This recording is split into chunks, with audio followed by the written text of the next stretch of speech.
আসসালামু আলাইকুম। পর্যায়বৃত্ত গতি ঢাকা বোর্ড 2017। কোনো সুউচ্চ পাহাড়ে নিয়ে যাওয়া একটি সরল দোলক 10 ঘন্টায় 11,990টি পূর্ণ দোলন সম্পন্ন করে, কিন্তু ভূপৃষ্ঠে দোলকটি 3 সেকেন্ডে একটি পূর্ণ দোলন সম্পন্ন করে। অর্থাৎ 3 সেকেন্ডে একবার এই পাশ থেকে এই পাশে, আবার এই পাশ থেকে এই পাশে আসে। পৃথিবীর গড় ব্যাসার্ধ 6,400 কিলোমিটার এবং সর্বোচ্চ শৃঙ্গ এভারেস্টের উচ্চতা 8.454 কিলোমিটার। জি এর মান দেওয়া আছে 9.8 মিটার পার সেকেন্ড স্কোয়ার। তো সরল দোলকটির কার্যকর দৈর্ঘ্য নির্ণয় করতে বলা হয়েছে গ নাম্বারে। সরল দোলকের কার্যকরী দৈর্ঘ্য হচ্ছে এল। এল এর মান বের করতে হবে। তাহলে এই ক্ষেত্রে গ এর জন্য আমাদের কি কি দেওয়া আছে? তার পর্যায়কাল দেওয়া আছে 3 সেকেন্ড। ভূপৃষ্ঠে তার পর্যায়কাল হচ্ছে 3 second. T is equal two আমরা জানি 2 পাই রুট ওভার এল বাই জি। জি এর মান দেওয়া আছে 9.8। তাহলে এখান থেকে আমাদের বের করতে হবে এল এর মান। তাহলে উভয় পক্ষে যদি বর্গ করি, টি স্কোয়ার 2 পাইকে বর্গ করলে হচ্ছে 4 পাই স্কোয়ার ইন্টু হচ্ছে এল ডিভাইড হচ্ছে জি। এল ইজ ইকুয়াল টু কী হবে? টি স্কোয়ার ইন্টু জি ডিভাইড হচ্ছে 4 পাই স্কোয়ার।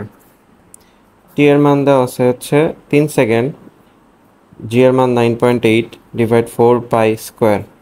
এটাকে যদি আমরা ক্যালকুলেশন করি, 3 স্কোয়ার ইন্টু 9.8 ভাগ 4 শিফট পাই, তারপর হচ্ছে স্কোয়ার, 2.2341 2.2341 এত হচ্ছে মিটার। অর্থাৎ ওই সরল দোলকের দৈর্ঘ্যটা পেলাম আমরা 2.2341। এটা হচ্ছে ওই সরল দোলকের কার্যকর দৈর্ঘ্য বের হয়ে গেল। গ নাম্বারটা শেষ। এরপর ঘ নাম্বার বলা আছে যে পাহাড়টি এভারেস্টের তুলনায় কতটুকু উঁচু বা নিচু ছিল তা গাণিতিক যুক্তি সহ ব্যাখ্যা করো। এভারেস্টের উচ্চতা আমাদের দিয়ে দিছে।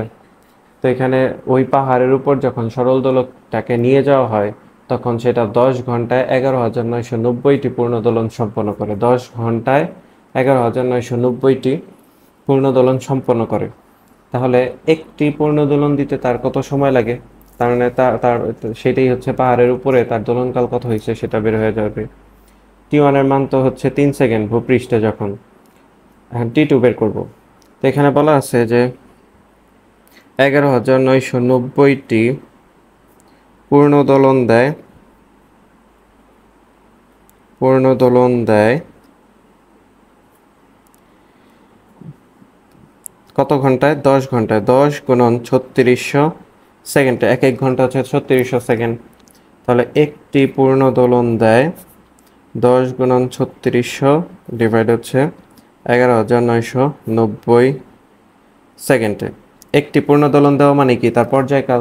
এটাকে যদি আমরা ক্যালকুলেশন করি, তো 10 গুণন 3600 ভাগ 11,990, 3.0025 এত হচ্ছে সেকেন্ড। এটা পর্যায়কাল পেলাম পাহাড়ের উপরে। পাহাড়ের উচ্চতা নির্ণয়ের জন্য আমরা কোন সূত্র ব্যবহার করতে পারি? টি1 বাই টি2, এটা is equal to R divide হচ্ছে আর প্লাস এইচ। এটা হচ্ছে আমাদের উচ্চতা নির্ণয় সূত্র, পাহাড়ের উচ্চতা নির্ণয় সূত্র।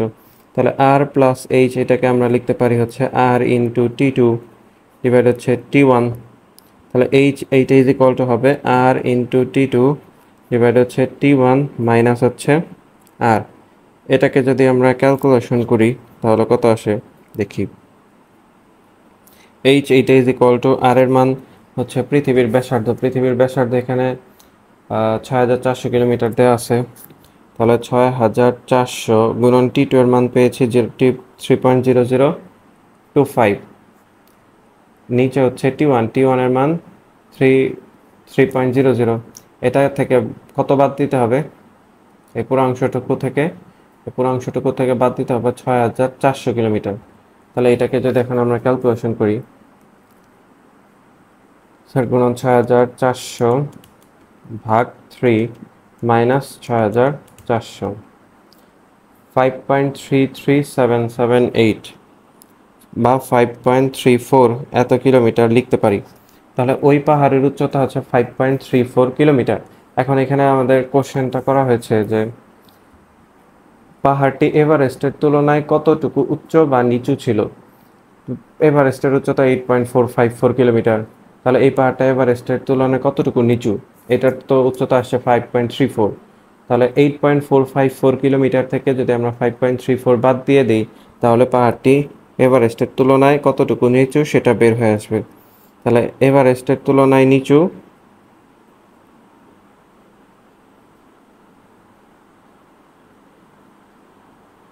এভারেস্টের তুলনায় নিচু, এটা ইজ ইকুয়াল টু